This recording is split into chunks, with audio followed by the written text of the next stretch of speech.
अस्सलाम वालेकुम dear viewers, मैं हूं Wahid Wazir. Welcome to my YouTube channel. तो इस वीडियो से हम एक नए चैप्टर को स्टार्ट करने वाले हैं जिसका नाम है ग्रोथ। यानी इस चैप्टर में हम ग्रोथ रेगुलेटर्स को पढ़ेंगे या जिसको प्लांट हार्मोन्स भी कहा जाता है एंड प्लांट टिश्यू कल्चर को पढ़ेंगे।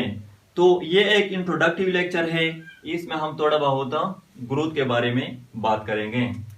तो ग्रोथ को हम यू डिफाइन करते हैं कि the process in which a permanent increase occur in the body of plant is called growth. देखो, प्लांट बॉडी में जो परमानेंट इंक्रीज आता है, यानी प्लांट की साइज, प्लांट की वेट और प्लांट की वॉल्यूम में जो परमानेंट इंक्रीज आता है, तो ये जो प्रोसेस है इसको हम कहते हैं ग्रोथ। या ग्रोथ को हम इस तरह भी डिफाइन करते हैं कि the quantitative increase in the body of plant is called growth. Plant body में जो क्वांटिटेटिव इंक्रीज आता है, क्वांटिटेटिव का मतलब यह है कि प्लांट की साइज, प्लांट की वेट और प्लांट की वॉल्यूम में जो इंक्रीज आता है या परमानेंट इंक्रीज आता है, तो इसको फिर हम कहते हैं ग्रोथ। ग्रोथ जो है ये एक वाइटल प्रोसेस है। वाइटल प्रोसेस का मतलब यह है कि ग्रोथ लिविंग ऑर्गेनिज्म की सर्वाइवल के लिए नेसेसरी होता है। ग्रोथ एक इंपॉर्टेंट कैरेक्टरिस्टिक कंसीडर किया जाता है लिविंग ऑर्गेनिज्म का। यानी ग्रोथ के बेस पर हम एक लिविंग ऑर्गेनिज्म को नॉन लिविंग थिंग से डिफरेंशिएट कर सकते हैं, डिस्टिंग्विश कर सकते हैं। यानी अगर कोई बॉडी जो है वो ग्रो कर रही है, यानी उसमें ग्रोथ हो रही है, तो इसका मतलब कि वो लिविंग बॉडी है या लिविंग ऑर्गेनिज्म है। ग्रोथ जो है ये इरिवर्सिबल प्रोसेस है, इसलिए तो यहां पर मैंने ये परमानेंट का वर्ड यूज किया है। यानी अगर एक बार प्लांट की साइज, वेट एंड वॉल्यूम जो है वो इंक्रीज हो जाए तो फिर वो रिवर्सेबल नहीं होता, वो इरिवर्सिबल होता है, परमानेंट होता है। अब अगर हायर लेवल पर हम बात करें तो एक लिविंग ऑर्गेनिज्म का जो ग्रोथ होता है उसके लिए 3 मेन प्रोसेस रिस्पॉन्सिबल होते हैं। फर्स्ट वन है सेल डिवीजन, सेकेंड वन है सेल एलांगेशन और थर्ड वन है सेल डिफरेंशिएशन। सेल डिवीजन में नंबर ऑफ सेल जो है वो इंक्रीज होती है, क्योंकि सेल डिवीजन में जो सेल्स होते हैं वो बार बार डिवाइड होते हैं और न्यू सेल्स को प्रोड्यूस करते हैं।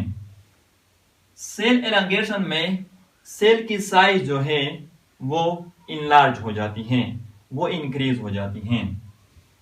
सेल डिफरेंशिएशन में एक सेल जो है वो स्पेशलाइज्ड फंक्शन को परफॉर्म करना स्टार्ट कर लेती हैं। तो ये 3 मेन प्रोसेस है जिस पर एक लिविंग ऑर्गेनिज्म का जो ग्रोथ होता है वो डिपेंडेंट होता है। अगर लोअर लेवल पर हम बात करें, लोअर लेवल पर, तो एक लिविंग ऑर्गेनिज्म का जो ग्रोथ होता है उसके लिए 2 मेन केमिकल रिएक्शन रिस्पॉन्सिबल होते हैं। फर्स्ट वन है एनाबॉलिक रिएक्शन और सेकेंड वन है कैटाबॉलिक रिएक्शन। एनाबॉलिक रिएक्शन में क्या होता है? एनाबॉलिक रिएक्शन में सिंपलर मॉलिक्यूल एक दूसरे के साथ कंबाइन हो जाते हैं और कॉम्प्लेक्स मॉलिक्यूल्स बना लेते हैं। For example photosynthesis.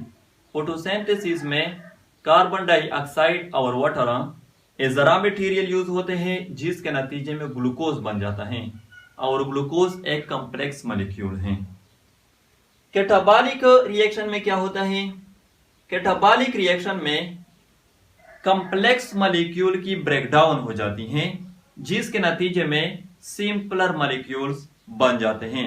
For example respiration. Respiration में क्या होता है?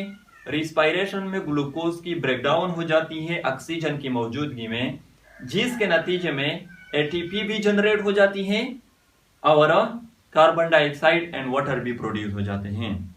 तो अगर हम हायर लेवल पर बात करें तो एक लिविंग ऑर्गेनिज्म का जो ग्रोथ होता है वो डिपेंडेंट होता है cell division, cell elongation and cell differentiation पर। और अगर लोअर लेवल पर बात करें तो एक ऑर्गेनिज्म का जो ग्रोथ होता है वो डिपेंडेंट होता है एनाबॉलिक रिएक्शन पर एंड कैटाबॉलिक रिएक्शन पर। और यहाँ पर ये भी नोट कर लें, ये जो 3 प्रोसेस हैं ये डिपेंडेंट होते हैं इनटू केमिकल रिएक्शन पर।